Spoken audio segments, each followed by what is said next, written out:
नमस्कार मेरे प्यारे दोस्तों और साथियों। Good evening. कैसे हैं आप सभी? मुझे उम्मीद है आप सभी अच्छे होंगे और आपकी पढ़ाई भी अच्छी चल रही होगी। आज हम इस धमाकेदार क्लास के सीरीज के दूसरे क्लास पर करने जा रहे हैं और इसमें हम कुछ महत्वपूर्ण एमसीक्यू लाइक पॉलिटी का होगा, हिस्ट्री, साइंस या कुछ भी किसी भी सब्जेक्ट से मिले जुले कुछ टॉप 50 एमसीक्यू का अध्ययन करवाया जाएगा और साथ ही उससे संबंधित महत्वपूर्ण तथ्यों का डिस्कशन भी किया जाएगा। तो चलिए बिना समय गवाए शुरू करते हैं आज का हमारा ये सेशन। साथ ही आप सभी के लिए एक इम्पोर्टेंट अनाउंसमेंट है कि जो इस सीरीज में सबसे ज्यादा स्कोर करेगा, यानी आपको पेन और पेपर लेकर के बैठना है और हर सवाल का जवाब लिख के हर सवाल का जवाब अपने अपने कॉपी में लिखते जाना है और लास्ट में आपने कितने क्वेश्चन सही किए उसको भी कमेंट करना है, या फिर आपको जिन जिन सवालों के जवाब पता है उसको कमेंट करें और नेक्स्ट क्लास में जिसका सबसे अधिक सही जवाब होगा उस विनर का नाम हम अपने नेक्स्ट क्लासेस में अनाउंस करेंगे। तो चलिए बिना समय गवाए शुरू करते हैं आज का हमारा ये सेशन। साथ ही उससे पहले एक इम्पोर्टेंट अनाउंसमेंट ये भी है,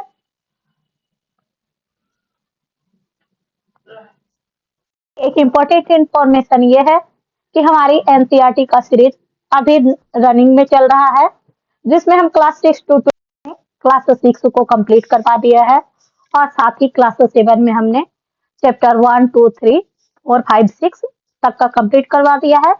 कल क्लास 7 के एनसीईआरटी का बाइंड अप होगा और साथ ही अगर आपको हमारे क्लासेस से संबंधित न्यू अपडेट्स या हमारे क्लासेस का पीडीएफ चाहिए या आपको इस सेशन का पीडीएफ चाहिए प्रैक्टिस के लिए, तो कृपया कर हमारा official Telegram channel UPSC PCS with Sonam join कर सकते हैं। तो चलिए बिना समय गवाए शुरू करते हैं आज के हमारे इस मोस्ट इंटरेस्टेड और लर्निंग सेशन का। आज का हमारा पहला प्रश्न है, भारत के राष्ट्रपति के अध्यादेश जारी करने की शक्ति है विधायी शक्ति, कार्यकारी शक्ति, अर्धन्यायिक शक्ति या न्यायिक शक्ति? तो इसका सही जवाब है ऑप्शन ए, भारत के राष्ट्रपति की अध्यादेश जारी करने की शक्ति विधायी शक्ति है। नेक्स्ट क्वेश्चन है, शीत ऋतु में तमिलनाडु के तटीय क्षेत्र में वर्षा होने का कारण क्या है? लौटते हुए दक्षिणी पश्चिमी मानसून, पश्चिमी विक्षोभ या उपयुक्त में से एक से अधिक? तो इसका सही जवाब है या इनमें से कोई नहीं। तो इसका सही जवाब है ऑप्शन डी, इनमें से कोई नहीं। शीत ऋतु में तमिलनाडु के तटीय क्षेत्र में वर्षा उत्तर पूर्वी मानसून के कारण होता है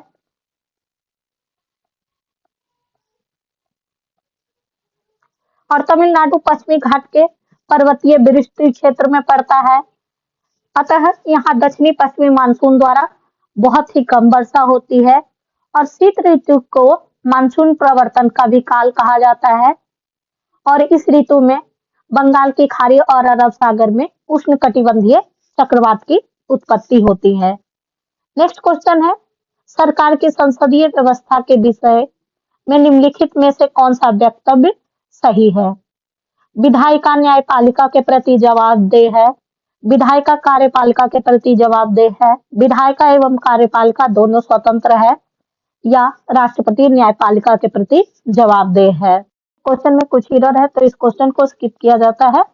नेक्स्ट क्वेश्चन है, संसद को राज्य सूची में किसी मामले के संबंध में कानून बनाने की शक्ति है बशर्ते यह सार्वजनिक हित, राष्ट्रीय हित, केंद्रीय हित या क्षेत्रीय हित में?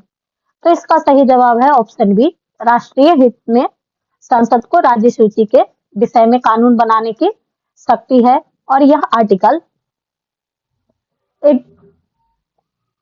249 ए के तहत दिया गया है।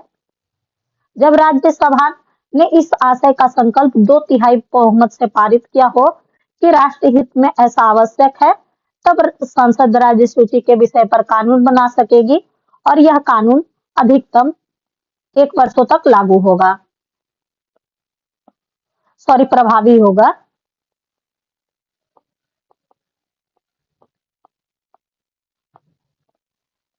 नेक्स्ट क्वेश्चन है, उच्चतम न्यायालय की व्यवस्था अनुसार निजी निजी भवनों के ऊपर राष्ट्रीय झंडे को फहराना ब्लैंक के तहत हर नागरिक का मौलिक अधिकार है। अनुच्छेद 14, अनुच्छेद 19 एक ए, अनुच्छेद 21, अनुच्छेद 25 अब है ऑप्शन बी संविधान का अनुच्छेद 19 एक ए में। भारत संघ बनाम नवीन जिंदल केस में उच्चतम न्यायालय ने यह निर्णय दिया था, किंतु यह अधिकार आत्यांतिक नहीं है, यानी कि एब्सोल्यूट नहीं है। इस पर अनुच्छेद 19 एक के खंड 2 के अंतर्गत युक्तियुक्त निर्बंध भी लगाए गए हैं। जैसा कि हम सभी जानते हैं कि हमें जितने भी फंडामेंटल राइट्स दिया गया है, उसमें से कुछ एब्सोल्यूट है और कुछ एब्सोल्यूट नहीं भी है। नेक्स्ट क्वेश्चन है, निम्नलिखित में से कौन सा एक मानव अधिकार भारतीय संविधान के अंतर्गत मौलिक अधिकार भी है? सूचना का अधिकार, काम का अधिकार, शिक्षा का अधिकार, मकान का अधिकार। तो इसका सही जवाब है ऑप्शन सी, शिक्षा का अधिकार एक मानव अधिकार भी है। संशोधन के तहत यह प्रदान किया गया। संशोधन अधिनियम 2002 के तहत शिक्षा के अधिकार को मौलिक अधिकार जो दिया गया है, जिसका वर्णन आर्टिकल 21 में है। इसमें राज्य 6 से 14 वर्ष के आयु के समस्त बच्चों के लिए निःशुल्क एवं अनिवार्य शिक्षा उपलब्ध करवाएगा। नेक्स्ट क्वेश्चन है, भारत के संविधान का निम्नलिखित में से कौन सा अनुच्छेद प्रेस की स्वतंत्रता से संबंधित है? इसका सही जवाब अनुच्छेद 19, अनुच्छेद 20, अनुच्छेद 21, अनुच्छेद 22। तो इसका सही जवाब है ऑप्शन ए, अनुच्छेद 19 के तहत प्रेस की स्वतंत्रता का वर्णन है।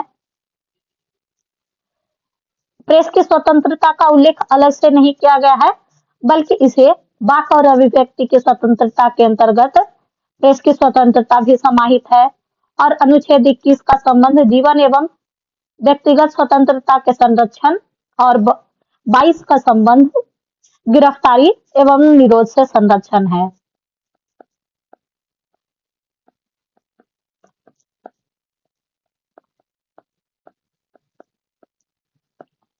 और ये सब हम सभी जानते हैं कि जीवन की स्वतंत्रता इसमें है।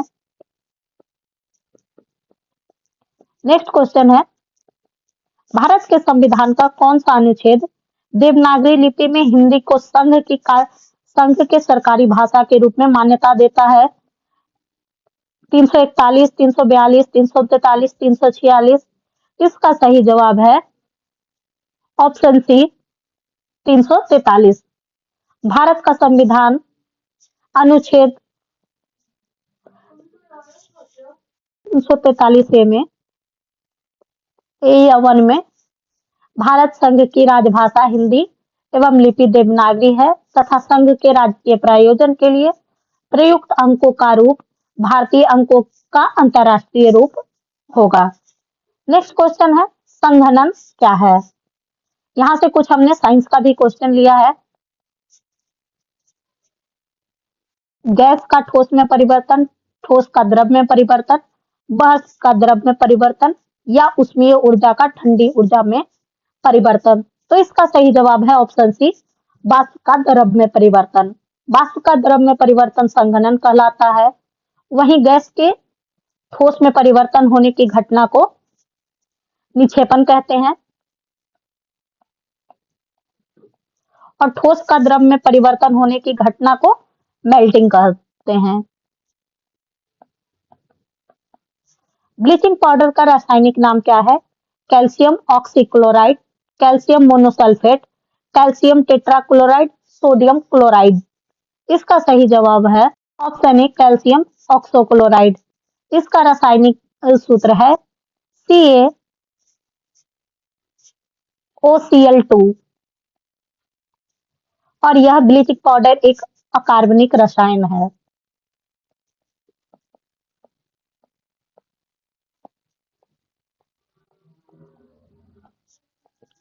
नेक्स्ट क्वेश्चन है, हरित क्रांति की सफलता निम्नलिखित की उपलब्धि पर निर्भर करता है। बीजों की उच्च पैदावार किस्म, पर्याप्त सिंचाई सुविधा, रासायनिक उर्वरक और कीटनाशक, और इनमें से सभी। ऑप्शन डी इनमें से सभी। डॉक्टर विलियम गॉड ने सर्वप्रथम हरित क्रांति शब्द का उपयोग किया था और भारत में 1960 के दशक में हरित क्रांति आई, जिसके फलस्वरूप खाद्य में आत्मनिर्भरता बढ़ा।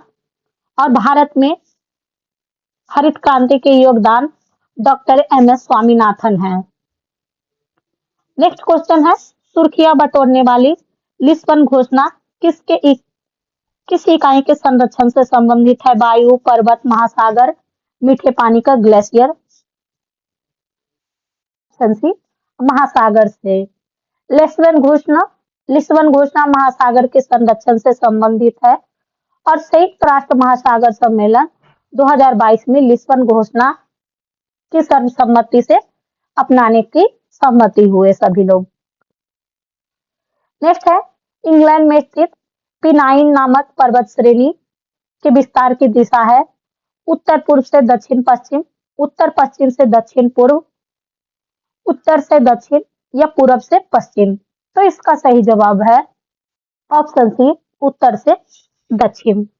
इंग्लैंड में स्थित पिनाइन नामक पर्वत श्रेणी का विस्तार उत्तर से दक्षिण की ओर है और यह उत्तर पश्चिम इंग्लैंड को यॉर्कशायर और उत्तर पूर्वी इंग्लैंड से अलग करती है। पेनाइन्स पर्वत श्रेणी को इंग्लैंड का रीढ़ भी कहा जाता है।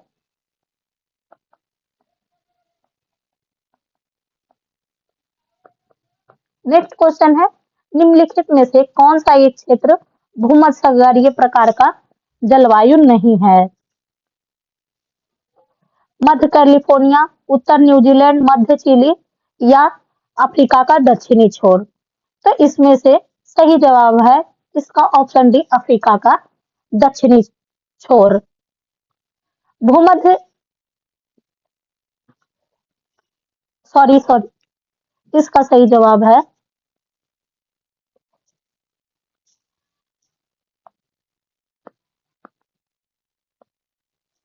उत्तरी न्यूजीलैंड। भूमध्य सागरीय जलवायु का विस्तार भूमध्य रेखा के दोनों ओर यानी 30 से 40 डिग्री अक्षांशों के बीच महाद्वीप के पश्चिमी भाग में पाया जाता है। इसके अंतर्गत फ्रांस, इटली, यूनान, तुर्की, सीरिया इत्यादि आते हैं। वहीं उत्तरी न्यूजीलैंड शीतोष्ण प्रकार की जलवायु पाई जाती है। हमारी इस सीरीज का मुख्य प्रयास ये भी है कि आपका MCQ के द्वारा कॉन्सेप्ट का भी रिवीजन करवाया जाए। नेक्स्ट क्वेश्चन है, निम्नलिखित में से कौन सा जंगल या झाड़ी दावा नल भूमध्य सागरीय जलवायु के प्रकार का नहीं है? कैलिफोर्निया, तुर्की, विक्टोरिया, साइबेरिया। तो इसका सही जवाब है ऑप्शन डी साइबेरिया। साइबेरिया भूमध्य सागरीय नहीं बल्कि ध्रुवीय जलवायु प्रदेश में आता है।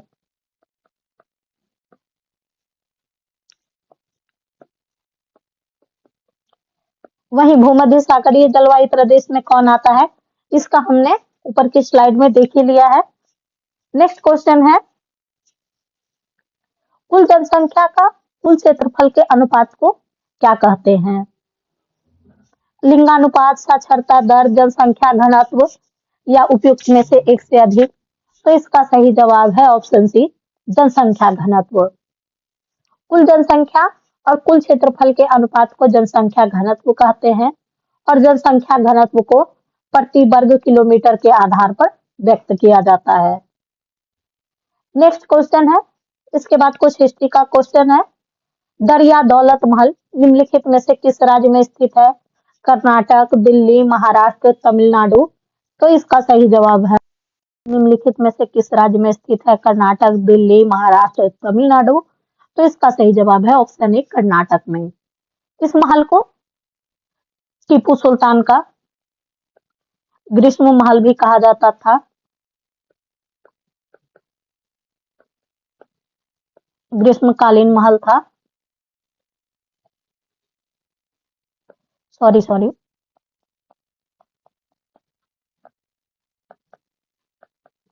इस महल का निर्माण हैदर अली ने किया था।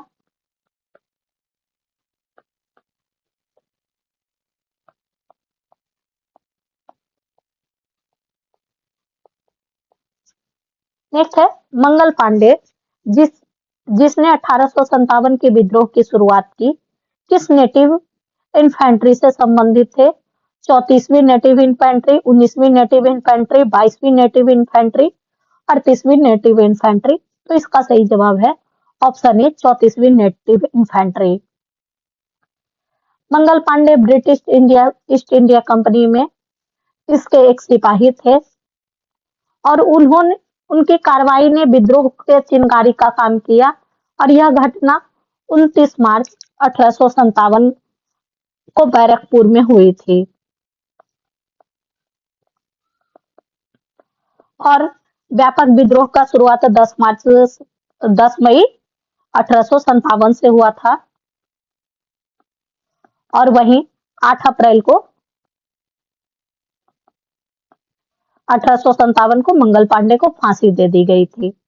नेक्स्ट क्वेश्चन है, संयुक्त प्रांत किसान सभा का गठन वर्ष 1918 में निम्नलिखित में से किस नेता ने किया? बाबा रामचंद्र, इंद्र नारायण द्विवेदी, स्वामी सहजानंद सरस्वती, पंडित जवाहरलाल नेहरू। तो इसका सही जवाब है पंडित जवाहरलाल नेहरू ने।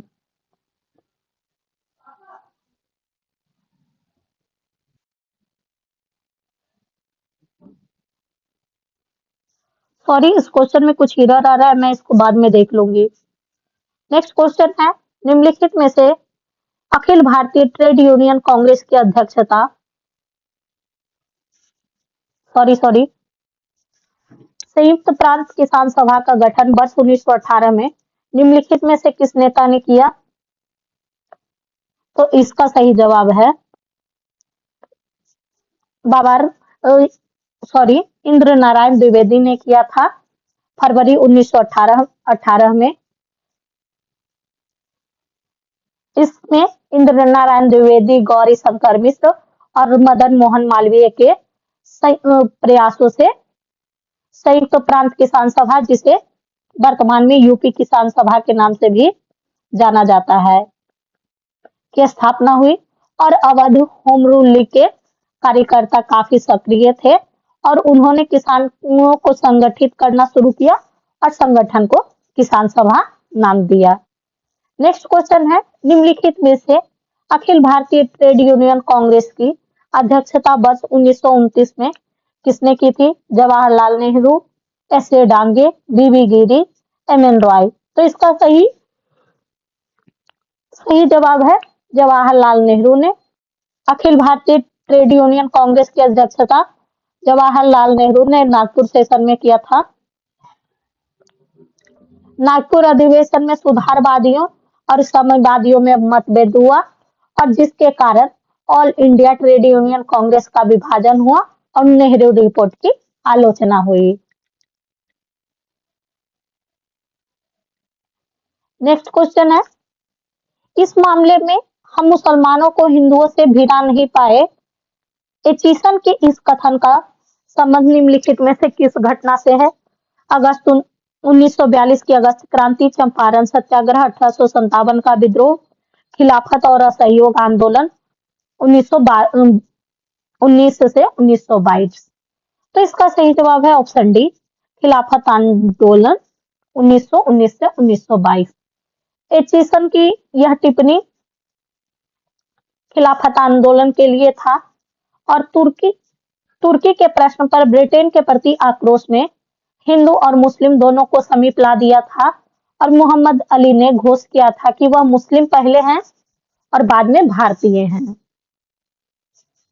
नेक्स्ट क्वेश्चन है, निम्नलिखित में से मुस्लिम लीग के किस अधिवेशन में एम ए जिन्ना ने अपनी 14 सूत्रीय प्रस्ताव रखा था? 1930, 1929, 1927 या 1932? तो इसका सही जवाब है ऑप्शन बी, 1929 के अधिवेशन में। मुस्लिम लीग का दिल्ली अधिवेशन मार्च 1929 को नई दिल्ली में संपन्न हुआ। उन्होंने नेहरू रिपोर्ट के विरोध में जिन्ना ने 14 सूत्री मांगे रखी थी। नेक्स्ट क्वेश्चन है, कांग्रेसी नेताओं द्वारा मांटेग्यू चेम्सफोर्ड रिपोर्ट की निंदा करने पर कई नरमपंथी नेताओं ने पार्टी को छोड़कर निम्नलिखित में से कौन से पार्टी का गठन किया? Indian liberal federation, independence federation of India, Swaraj party या इंडियन फ्रीडम पार्टी? तो इसका सही जवाब है ऑप्शन ए, इंडियन लिबरल फेडरेशन।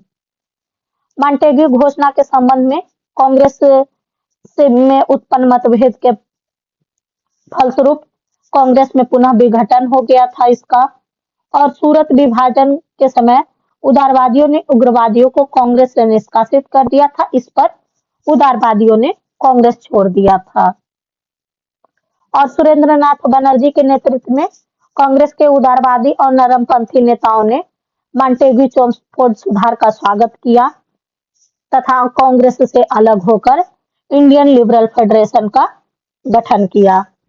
भारतवर्ष के विभाजन के दौरान भारत ब्रिटिश के किस एक प्रांत ने संयुक्त और स्वतंत्र अस्तित्व के लिए योजना सामने रखी?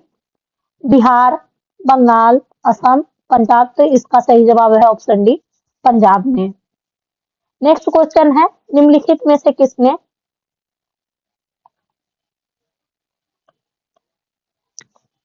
मोहम्मद अली जिन्ना को हिंदू मुस्लिम एकता का दूत कहा? अरुणा असफ अली, सरोजनी नायडू, एनी बेसेंट या राजकुमारी अमृत कौर? तो इसका सही जवाब है ऑप्शन बी, सरोजनी नायडू ने। जिन्ना के राष्ट्रवादी विचार और मुस्लिम लीग और कांग्रेस के बीच समझौता कराने की इच्छा के कारण सरोजनी नायडू ने ऐसा कहा था। नेक्स्ट है, कथन और कारण का कूट के साथ जवाब देना है। तो इसका कथन है कि लॉर्ड वेवेल 1942 के अगस्त आंदोलन को सिपाही विद्रोह के बाद सर्वाधिक गंभीर विद्रोह कहा था, कारण कुछ क्षेत्रों में किसान व्यापक जन आंदोलन में उठ खड़े हुए थे। तो इसमें से दिया गया है कि नीचे दिए गए कूट का चयन कर सही जवाब देना है। तो इसका सही जवाब है ऑप्शन डी, ए गलत है किंतु आर सही है। नेक्स्ट क्वेश्चन है, भारतीय राष्ट्रीय कांग्रेस के किस अधिवेशन में कांग्रेस पार्लियामेंट की स्थापना हुई? 50वां अधिवेशन 1937, 46वां अधिवेशन 1932, 39वां अधिवेशन 1924 या 49वां अधिवेशन 1936 लखनऊ में? तो इसका सही जवाब है ऑप्शन डी, 49वां अधिवेशन 1936 लखनऊ में भारतीय राष्ट्रीय कांग्रेस के अधिवेशन में कांग्रेस पार्लियामेंट की स्थापना हुई थी और इस सत्र की अध्यक्षता नेहरू जी कर रहे थे, पंडित जवाहरलाल नेहरू। और इस अधिवेशन में नेहरू ने कांग्रेस जनों से समाजवाद को अपना लक्ष्य बनाने का आग्रह किया और 1935 के गवर्नमेंट ऑफ इंडिया एक्ट को अस्वीकार करने का भी प्रस्ताव पारित किया गया और 1937 का 50वां अधिवेशन यह पहला अधिवेशन था जो एक गांव में आयोजित हुआ था। नेक्स्ट क्वेश्चन है, 13 मार्च 1940 को उधम सिंह ने माइकल ओडायर को कहां गोली मारी? Kingsley Hall London, Caxton Hall London, Westminster Hall या बकिंगहम पैलेस? तो इसका सही जवाब है option B, Caxton Hall London में। बॉम्बे गांधी एंड बॉम्बे पुस्तक किसके द्वारा लिखी गई थी? के गोपाला स्वामी, सुरेंद्र नाथ बनर्जी, अबुल कलाम आजाद या जवाहरलाल नेहरू? तो इसका सही जवाब है ऑप्शन ए के गोपाला स्वामी के द्वारा गांधी एंड बॉम्बे पुस्तक की रचना की गई। नेक्स्ट क्वेश्चन है 1911 में सोशल सर्विस लीग की स्थापना किसने की? भूपेंद्र दत्त, श्री नारायण मल्हार जोशी, एम एन राय या एस एन बनर्जी? तो इसका सही जवाब है ऑप्शन बी नारायण मल्हार जोशी ने। एम एन जोशी ने 1911 में बॉम्बे में इसकी स्थापना की। इसका उद्देश्य जनता के लिए जीवन और काम को बेहतर और उचित स्थिति सुनिश्चित करना था। और एम एन जोशी को भारत में ट्रेड यूनियन आंदोलन के अग्रदूत के रूप में जाना जाता है और उन्होंने 1920 में एआईटीयूसी का संस्थापक सदस्यों में से एक थे।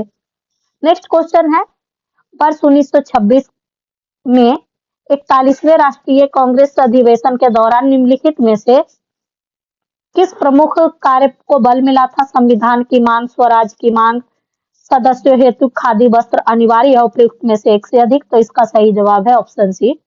वर्ष 1926 में 41वें राष्ट्रीय कांग्रेस अधिवेशन के दौरान सदस्यों हेतु खादी वस्त्र अनिवार्य करने पर बल दिया गया था। नेक्स्ट क्वेश्चन है राजा राम मोहन राय ने फारसी में अपनी प्रसिद्ध पुस्तक एकेश्वरवादियों को उपहार कब लिखी? 1807 में, 1808 में, 1809 या 1810? तो इसका सही जवाब है ऑप्शन सी 1809 में। राजा राम मोहन राय ने अपनी प्रसिद्ध पुस्तक फारसी पुस्तक जिसका शीर्षक था फुतुहात अल फुतु सॉरी तुहफत अल मुआबदीन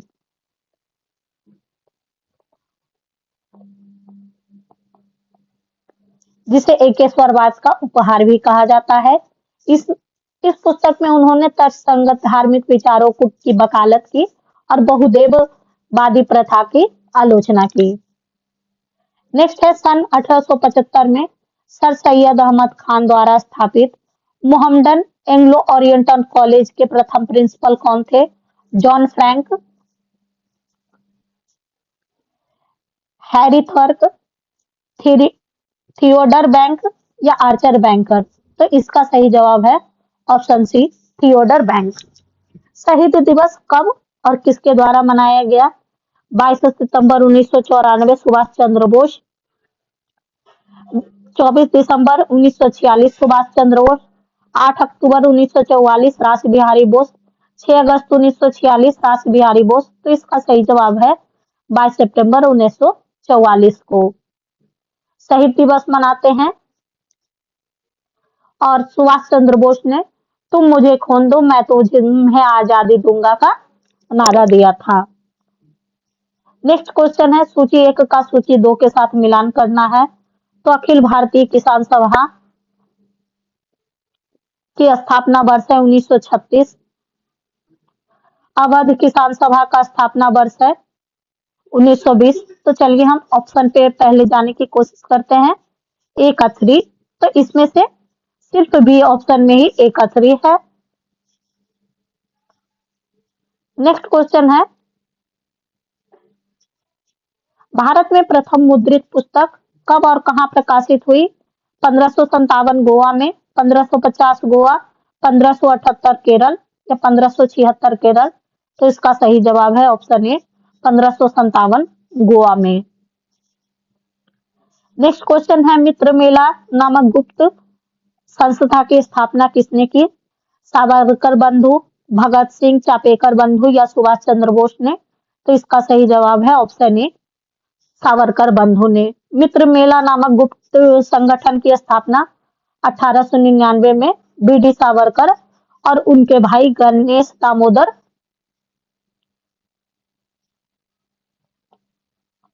बी.डी. सावरकर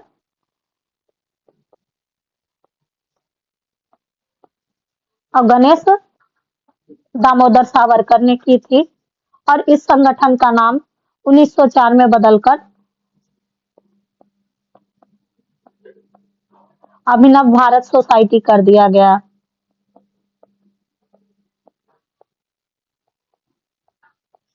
नेक्स्ट क्वेश्चन है, निम्नलिखित में से किसने उडुपी में विदेशी कपड़ों का बहिष्कार एवं शराब की दुकानों की घेरेबंदी की?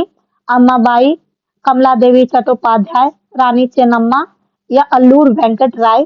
तो इसका सही जवाब है ऑप्शन बी, कमला देवी चट्टोपाध्याय ने। उन्होंने राष्ट्रीय आंदोलन में भी सक्रिय रूप से भाग लिया और गांधी जी के नमक सत्याग्रह में महिलाओं को शामिल करने के लिए राजी किया। वह मैंगलोर में पैदा हुई जो उडुपी जिले के करीब है। साथ ही अंबाबाई एक स्वतंत्रता सेनानी थी और रानी चेन्नम्मा का नाम ऐतिहासिक संदर्भ में भी आता है। वहीं अल्लूर वेंकट राय एक प्रमुख कन्नड़ लेखक और इतिहासकार हैं। नेक्स्ट क्वेश्चन है, 1904 के सहकारी उधार समिति अधिनियम बनाया गया, उस समय गवर्नर जनरल कौन थे? लॉर्ड मिंटो द्वितीय, लॉर्ड हार्डिंग, लॉर्ड कर्जन या लॉर्ड हार्डिंग? तो इसका सही जवाब है option C, lord Curzon. Lord Curzon 1904 में भारत के गवर्नर जनरल और वायसराय थे जब सहकारी उधार समिति अधिनियम पारित किया गया। इस अधिनियम का उद्देश्य ऋण और जमा के लिए क्रेडिट सोसाइटी के गठन को प्रोत्साहित करके किसानों को साहूकार से बचाना था। नेक्स्ट क्वेश्चन है, सुरजी अर्जन गांव की संधि कब हुई? 30 दिसंबर 1930, 30 दिसंबर 1903, 29 मार्च 1737 या 13 जून 1717? तो इसका सही जवाब है ऑप्शन बी, 30 दिसंबर 1803 को। ब्रिटिश ईस्ट इंडिया कंपनी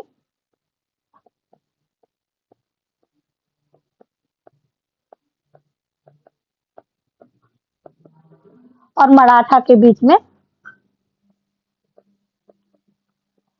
द्वितीय आंग्ल